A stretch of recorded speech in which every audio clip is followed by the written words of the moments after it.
જે રાજકોટ મહાનગરપાલિકાની આરોગ્ય શાખા એટલે જે ફૂડ શાખા છે એના દ્વારા જે છે ગત ફેબ્રુઆરી મહિનામાં જે છે એક મવડી બાયપાસ પાસે આવેલ સોરઠિયાવાડી પાસે જે છે એમાંથી જે લેબ છે રાધાકૃષ્ણ ડેરી ફાર્મ કરીને એક આપણી જે ડેરી જે છે એમાંથી એક સેમ્પલ જે છે ફૂલ ક્રીમ મિલ્કનું સેમ્પલ જે છે એ ગયા મહિને લેવામાં આવ્યું હતું. એ સેમ્પલ લઈને ધારાધોરણ મુજબ આ સેમ્પલ જે છે ફૂડ લેબોરેટરી ખાતે જે છે પૃથ્થકરણ અર્થે મોકલવામાં આવ્યું હતું. એનો રિપોર્ટ આપણે ગઈકાલે આપણી પાસે આવેલો. એમાં જે છે ખાસ કરીને દૂધની અંદર એટલે કે ફૂલ ક્રીમ મિલ્કની અંદર ફોરેન ફેટની હાજરી BR@40માં ફોરેન ફેટની હાજરી મળી આવેલ છે. એટલે કે દૂધમાં ફેટની વેલ્યુ વધારવા માટે વેજીટેબલ ઓઇલ અથવા અન્ય કોઈ પણ વસ્તુઓ એડ કરેલી હોઈ શકે છે. હાલ જે છે આ જે નમૂનો જે છે એ સબ સ્ટાન્ડર્ડ આવેલો છે અને BR@40 ટેમ્પરેચર જે છે એ BR વેલ્યુ ઘણી બધી અલ્ટર્ડ આવેલ છે. અનુસંધાને જે છે સેમ્પલ સબ સ્ટાન્ડર્ડ આવેલ હોય. હાલ જે છે એડ્યુકેશનની કાર્યવાહી માટે નોટિસ જે છે 1 મહિનાની બજવણી કરવામાં આવે છે. 1 મહિના બાદ એડ્યુકેશનની કાર્યવાહી જે છે આપણે આમાં કરવામાં આવશે. જે ખાસ કરીને વાત કરીએ તો બની શકે તો તમામ લોકોને એક અપીલ કરવામાં આવે છે.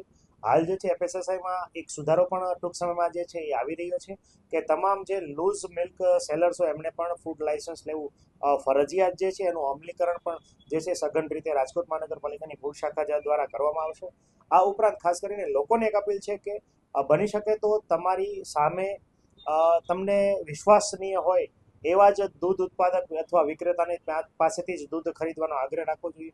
ખાસ કરીને દૂધનો ટેસ્ટ, દૂધની સુગંધ અને જે દૂધની અંદર જે છે એ ફેટ અથવા ચરબીની વેલ્યુ કેટલી છે સામાન્યતઃ દૂધ પીવાથી આપણને ખબર પડતી હોય છે. આ ઉપરાંત જ્યારે પણ કોઈ અન્ય પાણી એડ કરવામાં આવે ત્યારે દૂધની જે છે એ ઘનતા એટલે કે દૂધ જાડું નહીં થોડું પાતળું થતું હોય છે. આ ઉપરાંત મોટા ભાગે છે ફેટ કાઉન્ટ વધારવા માટે ઘણી વખત જે છે દૂધ વિક્રેતાઓ અથવા ઉત્પાદકો જે છે એની અંદર જે ફોરેન ફેટ જે છે ઘણી વખત એડ કરતા હોય છે, જેના કારણે એમને આવશ્યક ભાવ જે છે એ ઘણો બધો ઊંચો મળતો હોય છે. તો અનુસંધાને જોવા જઈએ તો સૌપ્રથમ તો માન્ય જે દૂધની ડેરીઓ જે છે જેવી કે મોટી મોટી આપણી જે અમૂલ ઉપરાંતની જેટલી પણ ગોપાલ જેવી ઘણી બધી ડેરીઓ જે છે કે જે મોટા પાયે દૂધનું બધી મંડળીઓ પાસેથી ખરીદીને પ્રોસેસિંગ કરીને લેબોરેટરી કર્યા પછી જ એ દૂધ જે છે પ્રોપર કાઉન્ટ સાથે જ વેચાણ જે છે એ થતું હોય છે. તો બની શકે તો આવી વિશ્વસનીય સંસ્થાઓ પાસેથી અથવા તમારા જે વિશ્વસનીય દૂધ ઉત્પાદક હોય એમની પાસેથી દૂધ ખરીદવાનો આગ્રહ રાખવો જોઈએ. ખાસ કરીને ફોરેન ફેટમાં મોટા ભાગે વેજીટેબલ ફેટ ઉપરાંત ઘણી વખત એનિમલ ફેટ આ બંને જે છે એને ફોરેન ફેટ કહી શકાય છે. પરંતુ મોટા ભાગે દૂધ ઉત્પાદકો જે છે એ દૂધની ફોરેન મીન્સ ફેટની વેલ્યુ જે વધારવા માટે મોટાભાગે વેજીટેબલ ઓઇલ્સ અથવા વેજીટેબલ ઘીસ જેની અંદર ઉપલબ્ધ ફેટ જે હોય એ સેપરેટલી એડ કરતા હોય છે. આ જે નમૂનો જે છે એ જ્યારે લેબમાં મોકલવામાં આવે છે ત્યારે જે એનું રિફ્રેક્ટોમીટર હોય એમાં એની જે ફેટની કાઉન્ટ જે છે ખૂબ વધારે અથવા ફોરેન ફેટની હાજરી હોય તો તાત્કાલિક જે છે આપણને જાણ થઈ જતી હોય છે. આ ઉપરાંત ઘણી વખત જે છે ઇમલ્સિફાયર એટલે તરીકે ઘણી વખત દૂધની અંદર ડિટર્જન્ટ ઉપરાંત દૂધની અંદર યુરિયા વગેરેનું મિશ્રણ જે છે એ કરવામાં આવતું હોય છે.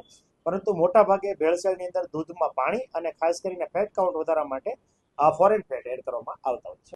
ખાસ કરીને જોવા જઈએ તો મિલ્ક ફેટ જે છે એ કુદરતી રીતે બનતું અથવા કોઈ પણ જે દૂધ આપતા કોઈ પણ દૂધાળા પ્રાણી દ્વારા શરીરની અંદર બનતો જે ફેટ હોય છે એમાં એસેન્શિયલ ફેટી એસિડ તમામ પ્રકારના ખૂબ સારી અને પ્રચુર માત્રામાં હોય છે. સાથે સાથે વિટામિન A અને D ની પણ પુષ્કળ માત્રા હોય છે.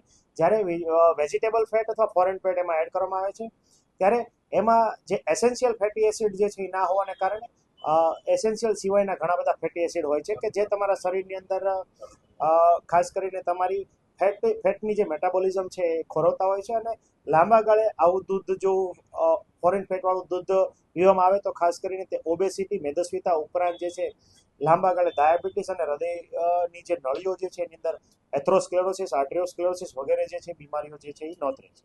સાંજ સમાચાર ફેસબુક પેજને લાઇક કરો, વિડીયો શેર કરો અને વધુ વિગતવાર સમાચાર માટે sanssamachar.net વિઝિટ કરો.